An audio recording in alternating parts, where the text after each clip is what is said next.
Muito bem, voltamos. São 18 horas e 8 minutos em Campinas. Estamos ao vivo aqui pela Rádio Comunitária Noroeste FM, a verdadeira rádio pública. Estamos aqui numa live ao vivo aqui para todo mundo que está acompanhando a gente também pelo Facebook. Pessoal, bom, o Brasil hoje completa 50 dias entre o primeiro caso registrado da Covid-19 até os dias de hoje. E eu estou chamando essa live aqui porque a gente agora, depois de 50 dias, a gente já tem um pequeno mapa da Covid-19, principalmente na capital de São Paulo. Eu costumo dizer o seguinte: a Covid tem raça e tem classe. Bom, primeiro vamos fazer uma avaliação entre o Brasil e a Espanha nos primeiros 50 dias. Só para você entender, nos primeiros 50 dias, a Espanha teve 25.374 pessoas infectadas, com 1.375 mortes. O Brasil, nos primeiros 50 dias, teve 28.320 casos, com 1.736 mortes. Ou seja, estamos numa situação pior do que a Espanha, que foi um dos países mais afetados, né? Junto com a China, a Itália e agora os Estados Unidos. Então o Brasil está caminhando para uma situação muito pior que a Espanha. E por que a gente está caminhando nisso? Porque houve um erro das pessoas voltarem a trabalhar, manifestações, buzinaços, né? E não adianta trocar o ministro da Saúde por outro. A questão é econômica. A necessidade de paralisação das atividades econômicas. Mas é preciso mais do que isso, é preciso que as pessoas fiquem em casa. Como é que as pessoas vão ficar em casa se não tem o que comer? Como é que as pessoas vão ficar em casa com os bancos mandando fatura a todo momento? Como é que a gente vai ficar em casa se a gente tem a pressão dos patrões? E é justamente sobre isso que eu quero falar para vocês. Porque o mapa da Covid no Brasil começa a ter cor e começa a ter classe social. Uma pandemia que começou, o pessoal dizendo, a pandemia do rico que vai para a Europa e traz o vírus. Isso foi o que o pessoal começou a falar no início. Mas hoje estudos mostram, que de mortes confirmadas ou suspeitas por coronavírus, a periferia de São Paulo é que concentra maior número de óbitos.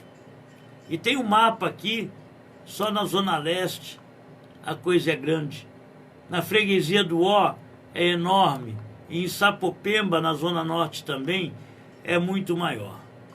De acordo com o mapa, a maioria dos óbitos confirmados ou suspeitos de coronavírus se concentra na periferia de São Paulo, com destaque para os distritos de Brasilândia, com 33 mortes na Zona Norte, e Sapopemba, 28 mortes também lá na Zona Norte. Itaquera, na Zona Leste, tem 27. No recorte por regiões da cidade, a Zona Leste lidera o total de mortes da capital paulista, com 499 óbitos. Na Zona Norte, o registro é de 289 mortes, enquanto na Zona Sul, ou melhor, na Zona Oeste, 91, e no centro de São Paulo, só 61. O que isso comprova? Que quem está morrendo é pobre, preto, da periferia. É aquele que é pressionado pelo patrão a ir trabalhar em ônibus lotado, em metrô lotado. É aquele que é pressionado pelo patrão, olha, volta para sua casa, mas eu não pago o seu salário. Aí o cara é obrigado a se virar nos 30 e não cumprir a quarentena para poder comer. Essa Covid já tem cor, essa Covid já tem classe social. São os pobres que estão morrendo.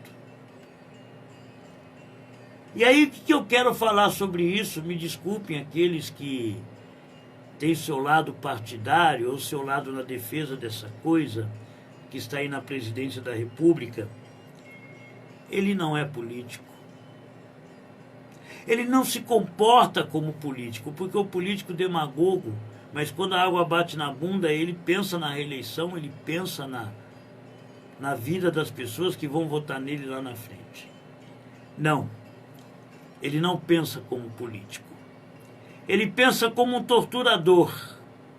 Ele pensa como um torturador que sente prazer em ver o seu torturado sofrer. Ele pensa como aquele torturador que quer ver a pessoa na situação mais degradante possível. O torturado, no caso nós, o povo, vai morrer da Covid com fome.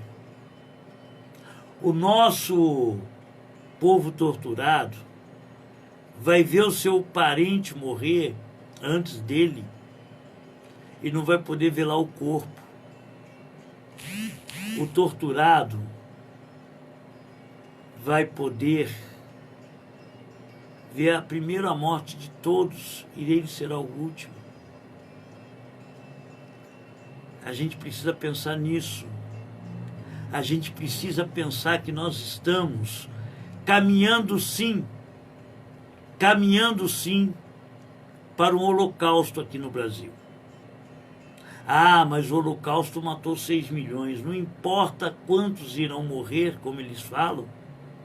Para mim, se morrer um, já é um assassinato, já é um crime de guerra e deve ser punido por isso.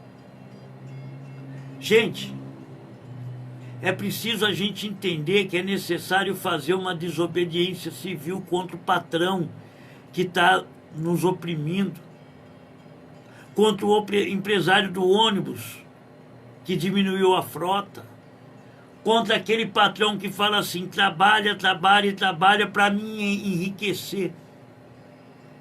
Não dá. É preciso fazer sim a desobediência civil. É preciso que você fique em casa. É preciso que você enfrente aquele patrão que está te oprimindo, forçando você a colocar sua família em risco. Gente, nós não nascemos e chegamos nesse mundo aqui para gerar riqueza para 2 ou 3. Nós precisamos, e nós precisamos muito, contar nossas histórias para os nossos netos, né? Quando você se emocionou quando o seu time de futebol foi campeão, né? Como você trabalhou, como era a vida antigamente. Você merece isso. Você merece viver de acordo com o que foi determinado, né? Chegar à sua melhor idade, chegar ao seu momento de prazer, curtir netos, curtir filhos, casar, fazer amor. Você merece isso. Você não está aqui para gerar riqueza. Você está aqui para viver. Pense nisso. Faça a sua parte e fique em casa. Questione o seu patrão. Ele não é nada sem você. Bote isso na sua cabeça. O seu patrão não é nada sem você. Ele não vive sem você, porque você vai morrer por ele. Tá bom? Vamos continuar com o Rancho dos Ipês. Fica esse recado da Rádio Noroeste. Vamos cumprir a nossa parte, ficar em casa. Vamos dizer não à chacina que está programada para a gente. Em São Paulo o desenho está dado. Está morrendo pobre. Em Campinas nós não queremos isso.